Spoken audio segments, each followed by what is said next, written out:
स्वागत है आप सबका। जैसे कि हम लोग 12 क्लास के लिए टॉप ऑब्जेक्टिव क्वेश्चन पढ़ रहे हैं, ये सभी क्वेश्चन आपके एग्ज़ाम के लिए काफ़ी इम्पोर्टेंट है। तो आपको इस क्लास में बहुत ही इम्पोर्टेंट चैप्टर जिसका नाम है एओडी, बहुत सारे बच्चे इससे भागते हैं बट ऐसा नहीं करना है। इससे इम्पोर्टेंट ऑब्जेक्टिव क्वेश्चन पढ़ाने जा रहे हैं, तो बढ़िया से समझना है और फिर सारे क्वेश्चन का जवाब देना सीखना है। डिस्क्रिप्शन में लिंक दिया गया है टेलीग्राम ग्रुप का, उसको जाकर आप टच कर सकते हैं, ज्वाइन कर सकते हैं हमसे। और फिर आपको बता देना चाहते हैं कि डिस्क्रिप्शन में ही और भी चीज़ों का लिंक है, उसे जाकर फॉलो कर सकते हैं। अगली बात यह है कि प्लेलिस्ट में जाकर देखिएगा तो टॉप जो भी ऑब्जेक्टिव क्वेश्चन है सबको आपको लिंक मिल जाएगा, लिस्ट मिल जाएगा, वहाँ से उससे फॉलो कर सकते हैं। चलिए, तो आज का पहला सवाल क्या कह रहा है? कह रहा है कि मैक्सिमम वैल्यू ऑफ, क्या कह रहा है, 3 cos x plus 4 sin x। एक फंक्शन दिया गया है x का, तो इसका मैक्सिमम वैल्यू क्या है ये पूछा जा रहा है। चलिए, तो इसके लिए एक लॉजिक सीखेंगे, उसी लॉजिक के बेस पर इसका आंसर निकालना आसान हो जाएगा। चलिए, यहाँ पे देखिए लॉजिक आपके सामने हम रख दिए कि कभी भी क्या हो, कोई भी फंक्शन जो है इस फॉर्मेट में हो, इस रूप में हो, तो आपको करने क्या है कि फर्स्ट क्लास आपको करने क्या है यहाँ पे कि आराम से यहाँ पे a² प्लस b² का रूट निकाल लेना है। मान लीजिए वो कोई ना कोई संख्या r के बराबर आ गया, तो मैक्सिमम वैल्यू के लिए प्लस r कर देंगे, मिनिमम के लिए माइनस r कर देंगे। क्लियर बात हो गया। आइए यहाँ पे आगे वाला कंसेप्ट समझते हैं इस क्वेश्चन के माध्यम से। तो सबसे पहला बात है कि 3 का स्क्वायर कर देंगे प्लस 4 का स्क्वायर कर देंगे, इसके बाद रूट कर देंगे। कितना आ गया? 9 प्लस 16 25, 25 का 5। तो आपको चाहिए मैक्स, तो इसलिए मैक्स कितना होगा, मैक्सिमम कितना होगा, 5 का 5 प्लस में। अगर आपसे पूछता कि मिनिमम कितना है तो आपको बता देना चाहिए कि -5 होगा, बस साइन चेंज कर देना है। तो ऐसे क्वेश्चन कभी भी एग्जाम में आएगा, फटाफट आप आंसर सही से बना के आ जाइएगा। आइए अगला क्वेश्चन को सोल्व किया जाए। क्या है अगला क्वेश्चन, देखा जाए। दूसरा क्वेश्चन आपके सामने है, स्लोप ऑफ नॉर्मल का है। तो एक कर्व दिया गया है y = यहाँ पे कोमा देकर हम कुछ मतलब कि यहाँ पे लिटरेचर को, मतलब वर्ड को कट कर दिए हैं, लिटरेचर नहीं कहना चाहिए, तो मतलब वर्ड को कुछ कट कर दिए हैं। तो slope of normal y = 2x² plus 3 sin x। इस कर्व पे एक नॉर्मल का स्लोप बताना है। कंप्लीट क्वेश्चन आपको ऐसे मिलेगा एट x = 0, x = 0 पे। सुनिए, तो ऑप्शन दिया रहेगा लेकिन हम ऑप्शन नहीं देते हैं ताकि समय की बचत हो। तो इसके सारे कॉन्सेप्ट कुछ है, उस कॉन्सेप्ट को समझते हैं, फिर क्वेश्चन को समझना आसान हो जाएगा। चलिए, यहाँ देखिए एक कर्व मान लीजिए y = fx है, तो और एक पॉइंट मेंशन किया रहेगा x1 y1। तो इस पॉइंट पर देखिए स्लोप ऑफ टेंजेंट, टेंजेंट के स्लोप की बात होगी तो ऐसे निकालेंगे dy/dx एट x1 y1। और स्लोप ऑफ नॉर्मल की बात होगी तो -1/dy/dx एट x1 y1, ऐसे कर लेंगे। यहाँ पे बात है कि ये सबसे पहले काम करना क्या है, dy/dx निकालना है हमको।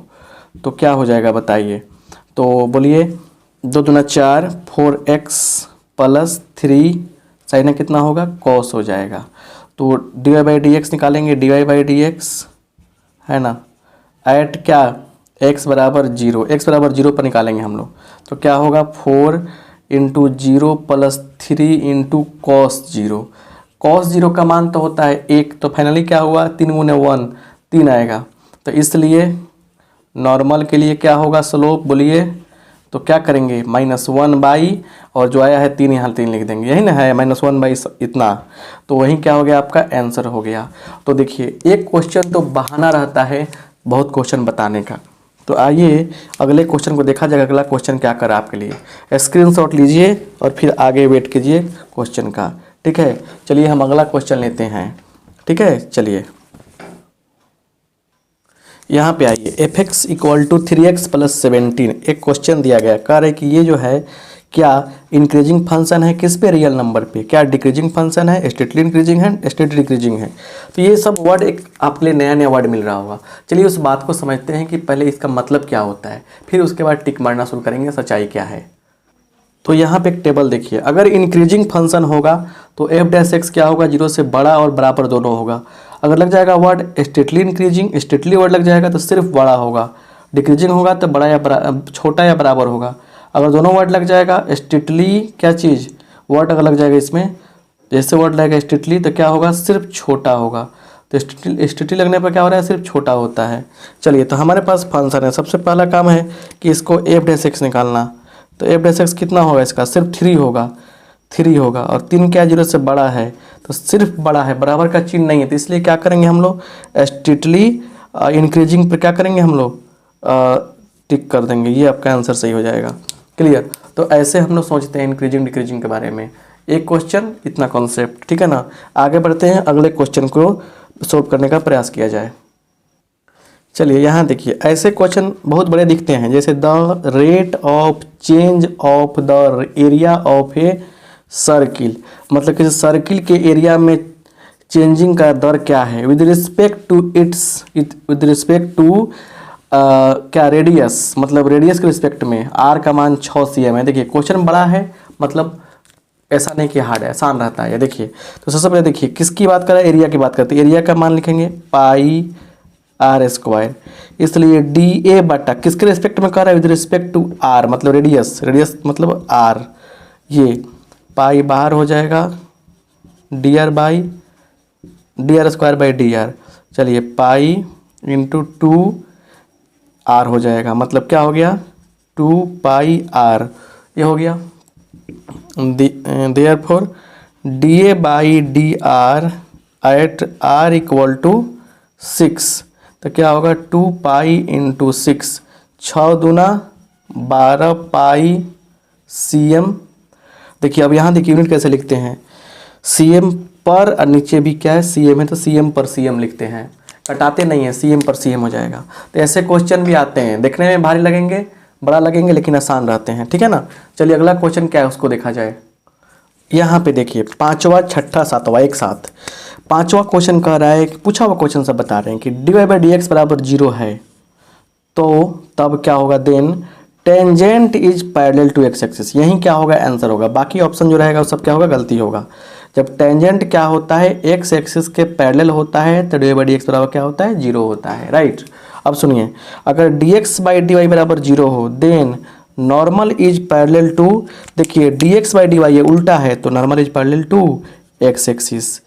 क्या होगा, एक्स एक्सिस के क्या होगा, नॉर्मल पैरेलल होगा। उल्टा होगा तो नॉर्मल, सीधा होगा तो टेंजेंट। समझ में आया ना बात। अच्छा, dx by D Y equal to 0 दिया है यहाँ पे, तो मतलब क्या हुआ, टेंजेंट जो है उसके बारे में क्या कह सकते हैं आप, tangent is parallel to Y axis. Tangent किसके पैरेलल होगा, वाई एक्सिस के पैरेलल होगा, राइट। तो ये सब छोटी चीज़ें समझना पड़ेगा आपको।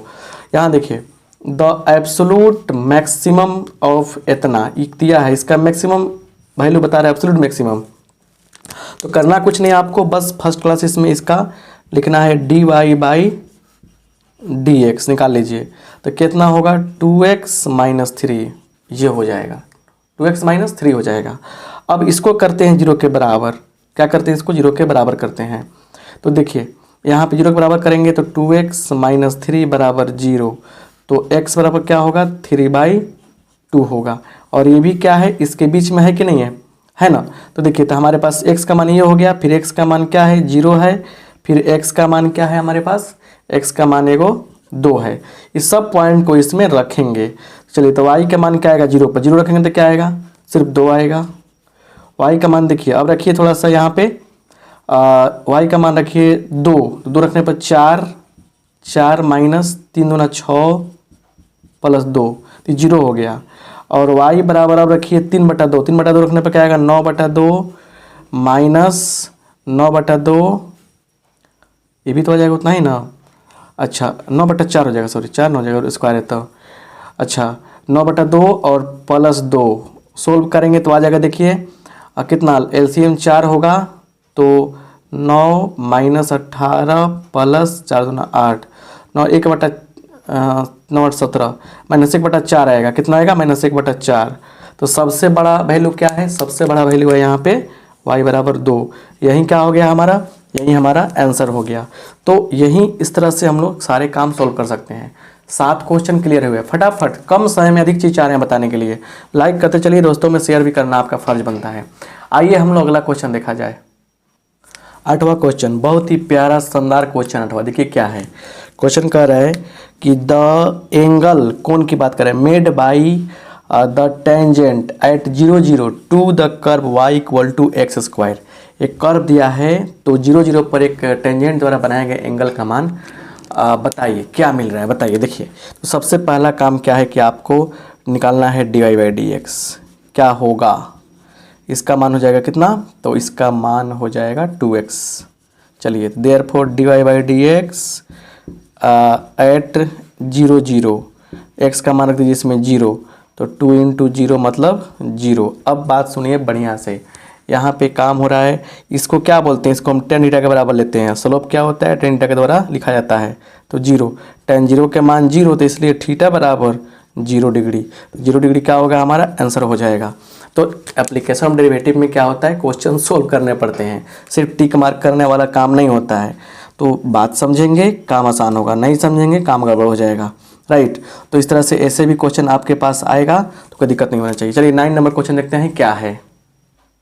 आइए यहाँ पे प्यारा सा क्वेश्चन देखिए, बहुत ही अच्छा क्वेश्चन है, पूछा हुआ क्वेश्चन है। The value of C in Rolle's theorem for इतना इन द इंटरवल -1 से 1। अब रॉल्स थ्योरम वेरीफाइड होगा तब तो सी के मान पूछ रहा है। तो याद रखिएगा कि रॉल्स थ्योरम में क्या होता है, याद रखिएगा एफ जो है वो कंटिन्यूअस चाहिए, ठीक है। एफ जो है डिफरेंशिएबल चाहिए। तो हम लोग तो वेरीफाई करनी नहीं है, हम लोग को ऑब्जेक्टिव बनाना है, लेकिन बता देना चाहते हैं। और F A equal to F B चाहिए, क्लियर। तो एक इस तीनों कंडीशन के बाद एक आता है कंडीशन कि एफ डैश सी बराबर 0। चलिए लॉजिक मिल गया। एफ डैश एक्स निकालिए कितना होगा, तो ये हो जाएगा 2x होगा। तो क्या होगा 2x, तो मतलब कि एफ डैश एक्स क्या मिला आपको, यहाँ पे देखिए, यहाँ पे आपको एफ डैश एक्स, थोड़ा सा अच्छे से लिखते हैं, एफ डैश एक्स क्या मिल रहा है बताइए, 2x मिल रहा है। तो इसमें रखिए एफ डैश सी करेंगे तो क्या होगा, 2c हो जाएगा, 2c बराबर 0, देयरफॉर c बराबर 0। तो c का मान 0 होगा यहाँ पे, करेक्ट आंसर। तो इस तरीके से हम लोग काम करेंगे, इस तरीके से हमारा काम होगा। चलिए आइए आगे बात को समझते हैं। अब 10 नंबर क्वेश्चन आपके लिए क्या है, आप वेट कीजिए और उसको देखिए कैसे हम लोग सॉल्व करेंगे बढ़िया से। चलिए 10वां नंबर क्वेश्चन बहुत ही बढ़िया है, ये पूछा हुआ क्वेश्चन है, इसका मैक्सिमम वैल्यू पूछा जा रहा है। हमको मैक्सिमम है कि नहीं वेरीफाई नहीं करना है, लेकिन स्टेप फॉलो करना पड़ेगा। चलिए यहाँ पे देखिए, मान लीजिए कि y इक्वल टू क्या है, log x/x, देयरफॉर dy/dx निकालेंगे हम। तो सिंपल सा लॉजिक अप्लाई कीजिए, नीचे वाले को छोड़ेंगे, ऊपर वाले को डिफ्रेंशिएट करेंगे, 1/x माइनस ऊपर वाले को छोड़ेंगे, नीचे वाले को डिफ्रेंशिएट करेंगे बाई नीचे वाले का स्क्वायर, u बटा भी वाला डिफ्रेंशिएशन जानते हैं आप लोग। यहाँ पे आ जाइए तो कट जाएगा, तो 1 माइनस log x/x²। और सुनिए मैक्सिमा मिनिमा की बात जब होती है ना तो करते क्या है, 0 के बराबर कर लेते हैं। तो बस ऑब्जेक्टिव अप्रोच अप्लाई कीजिए, 0 के बराबर करेंगे तो क्या मिलेगा, जाके 0 से गुना हो जाएगा। तो 1 minus log x equal to 0। तो मतलब सिंपल सी बात है कि log x इक्वल टू 1 मिल रहा है, यहाँ बेस में छुपा है e। तो सुनिए, तो इसलिए x का मान क्या मिल गया, e का पावर 1, मतलब e मिल गया। तो x का मान मिल गया e।